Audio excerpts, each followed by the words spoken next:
Doctor Doom एक ऐसा नाम जो मार्वल के हर फैन के जहन में एक डर, एक क्यूरियोसिटी, एक एक्साइटमेंट भर देता है। अब इमेजिन करो कि एमसीयू की अपकमिंग मूवी फैंटास्टिक फोर के एंड में या किसी पोस्ट क्रेडिट सीन में एक आदमी डार्क ग्रीन क्लॉक में पूरी दुनिया के मैप्स और कॉस्मिक एनर्जी को ऑब्जर्व कर रहा है और उसकी आंखों में सिर्फ एक ही चीज दिखती है। जी हाँ, हम बात कर रहे हैं एमसीयू के सबसे इंटेलिजेंट, सबसे डेंजरस और सबसे अनप्रेडिक्टेबल विलन की, विक्टर वॉन डूम। और इस वीडियो में हम डिस्कस करने वाले हैं कि डॉक्टर डूम का कैमियो फैंटास्टिक फोर मूवी में कैसा हो सकता है। क्या उसका रोल सिर्फ एक टीज होगा या एक प्रॉपर थ्रेट बन के सामने आएगा, और कैसे ये एक बड़ा सिग्नल होगा एवेंजर्स सीक्रेट वॉर के लिए। सबसे पहले बात करते हैं डूम के एमसीयू में इंट्रोडक्शन की। अब तक एमसीयू ने डॉक्टर डूम का कोई ऑफिशियल इंट्रोडक्शन नहीं दिया है, लेकिन कॉमिक बुक फैन जानते हैं कि डूम की प्रेजेंस एक नॉर्मल विलन जैसी नहीं होती है। उसका एंट्री एक मैसिव इवेंट बन जाता है। मार्वल कॉमिक्स में डूम की फर्स्ट अपीयरेंस फैंटास्टिक फोर #5 1962 में हुई थी, जहां उसने अपनी साइंस और सॉर्सरी की मदद से रेड रिचर्ड और टीम के लिए एक डेडली थ्रेट सेट किया था। तो नेचुरली अगर एमसीयू डूम को लाने की सोच रहा है तो वो सिर्फ एक साइंटिस्ट गोना मैड वर्सन नहीं होगा, बल्कि एक ऐसा फिगर होगा जो multiverse, time travel, cosmic event और गॉड तक को चैलेंज कर सके। और इसलिए फैंटास्टिक फोर मूवी डूम के लिए परफेक्ट एंट्री हो सकती है। अब बात करते हैं कि ये कैमियो होगा कैसे। इमेजिन करो मूवी के एंड में जब फैंटास्टिक फोर किसी बड़े कॉस्मिक डेंजर को डिफेक्ट कर चुकी हो, से या नेगेटिव जोन ऑफ गैलेक्टस के हैंडलर को, तब स्क्रीन ब्लैक हो जाती है। थोड़ी देर साइलेंस और फिर एक डीम लाइट में हमें एक लैब दिखाया जाता है, लेकिन ये कोई ऑर्डिनरी लैब नहीं होता। ये एक मिक्स है मैजिक और एडवांस टेक्नोलॉजी का। हर जगह मिस्टिकल रंग्स चमक रहे हैं और होलोग्राफिक यूनिवर्स के मैप प्लॉट कर रहे हैं। कैमरा धीरे धीरे जूम करता है एक आदमी की तरफ जो अपनी मेटल मास्क पहन रहा है,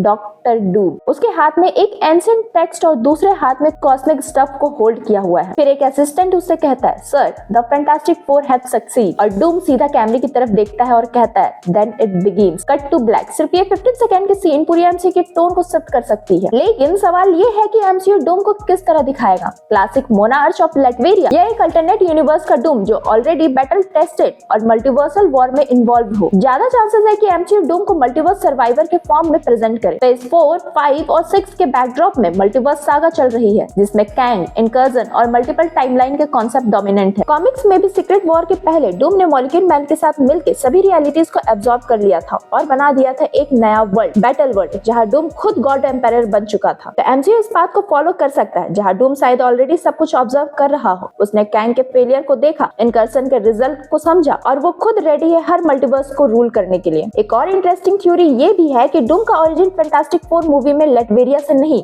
बल्कि क्वांटम रिलेम्स, क्योंकि Ant Man and the Wasp Quantumania ने हमें एक पीक दिखाया था मल्टीवर्स के डिफरेंट रिलेम्स का। इमेजिन करो कि डूम एक ऐसे रिलेम में था जहां टाइम और मैजिक दोनों की कोई लिमिट नहीं थी। वहीं से उसने नॉलेज गेन किया और अब वो रिटर्न कर रहा है। एक और पॉसिबिलिटी ये भी है कि डूम ऑलरेडी एमसीयू में एग्जिस्ट करता है, बस उसकी आइडेंटिटी रिवील नहीं हुई है। शुरू से ही लेके अब तक हमने कई मिस्टीरियस साइंटिस्ट, रूलर और शैडो ओरिजिनेशन देखी है। हो सकता है कि डूम ने इन सब के पीछे अपना हाथ रखा हो। Armour war, captain America brave new world या इवन थंडरबोल्ट्स में डूम के क्लू मिल सकते हैं। एमसीयू नोन है इंटरकनेक्टेड नैरेटिव के लिए, तो अगर फैंटास्टिक फोर के एंड में डूम सिर्फ एक टीज देता है तो वो काफी होगा मैसिव बिल्डअप करने के लिए। और अब बात करते हैं डूम के इम्पैक्ट की। ये बंदा गैलेक्टस से टकरा चुका है, बियॉन्डर को मैनिपुलेट कर चुका है और इवन काफी बार रेड रिचर्ड को भी हरा चुका है। डूम एक ऐसा विलन है जो सिर्फ फिस्ट या गैजेट से नहीं लड़ता है। उसका दिमाग एक चेस बोर्ड की तरह काम करता है। वो हर चीज को कैलकुलेट करता है, हर मूव को, हर सैक्रिफाइस को, हर बिट्रेयल को। और यही रीजन है कि डूम का कैमियो फैंटास्टिक फोर मूवी में सिर्फ फैन सर्विस नहीं बल्कि एमसीयू के लिए एक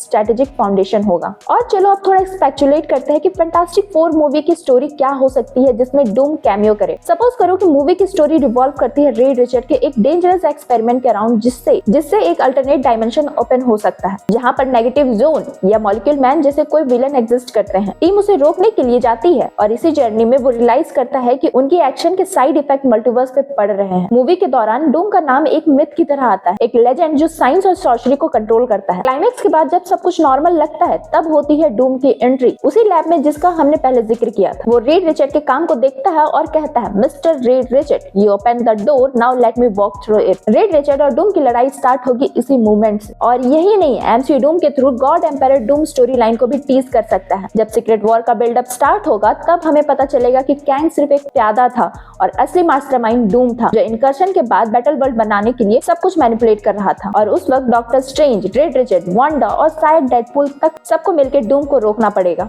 एक और चीज नोटिस करने वाली है, डूम का कॉस्ट्यूम डिजाइन और उसका बैकग्राउंड एमसीयू यूजुअली कैरेक्टर को ग्राउंडेड और बिलीव बनाता है, तो हो सकता है डूम का मास्क एक एडवांस्ड नॉन टेक हो जो मैजिक और साइंस दोनों कंट्रोल करे। उसका ग्रीन क्लॉक लेटवेरिया के रॉयल हेरिटेज का सिंबल हो और उसका कैसल एक फोर्ट्रेस जहां मल्टीवर्स पोर्टल और मैजिकल अचीवेस हो सकते हैं। ये सारी चीजें डूम को एक नेक्स्ट लेवल विलन बनाएगी जिसे थैनोस से भी बड़ा थ्रेट माना जाएगा। अब अगर डूम का कैमियो इतना पावरफुल होगा तो उसका कॉन्सिक्वेंस क्या होगा? सबसे पहले एमसीयू का टोन डार्क हो जाएगा। उसकी प्रेजेंस हर अपकमिंग एमसीयू प्रोजेक्ट में फील होगी, जैसे Loki season 3, Avengers, Kang dynasty, secret war, even blade जिसमें वो मैजिक से लिंक हो सकता है। सेकंड, डूम की आइडियोलॉजी एमसीयू हीरोज को मॉरली चैलेंज करेगी। वो सिर्फ एक विलन नहीं होगा, वो एक अल्टरनेट सॉल्यूशन होगा। उसकी बात सही लग सकती है कई हीरोज को, स्पेशली जब मल्टीवर्स कोलैप्स कर रहा हो। और तीसरा, फैंस के लिए डूम का कैमियो एक लेगेसी बिगिन करेगा जिसका इम्पैक्ट अगले 10 साल तक मार्वल यूनिवर्स में चलता रहेगा। तो दोस्तों, ये था डॉक्टर डूम का कैमियो का पूरा थ्योरी पैक्ड सिनेमैटिक ब्रेकडाउन। अगर फैंटास्टिक फोर मूवी डूम का सिर्फ एक ग्लिम्स भी दिखाएगी तो समझ जाओ मार्वल ने एक और लेगेसी विलन इंट्रोड्यूस कर दिया है। और ये विलन सिर्फ मारपीट नहीं करेगा, ये दिमाग से, इमोशन से और पूरी दुनिया की रियलिटी से खेलने वाला विलन होगा। अगर आप भी एक्साइटेड हो डूम के लिए तो कमेंट करो और बताओ कौन सा एक्टर सबसे बेस्ट होगा रोल के लिए। वीडियो पसंद आई हो तो लाइक करो, शेयर करो और चैनल को सब्सक्राइब करो for more Marvel theories, breakdowns और एपिक सिनेमैटिक स्टोरी लाइन।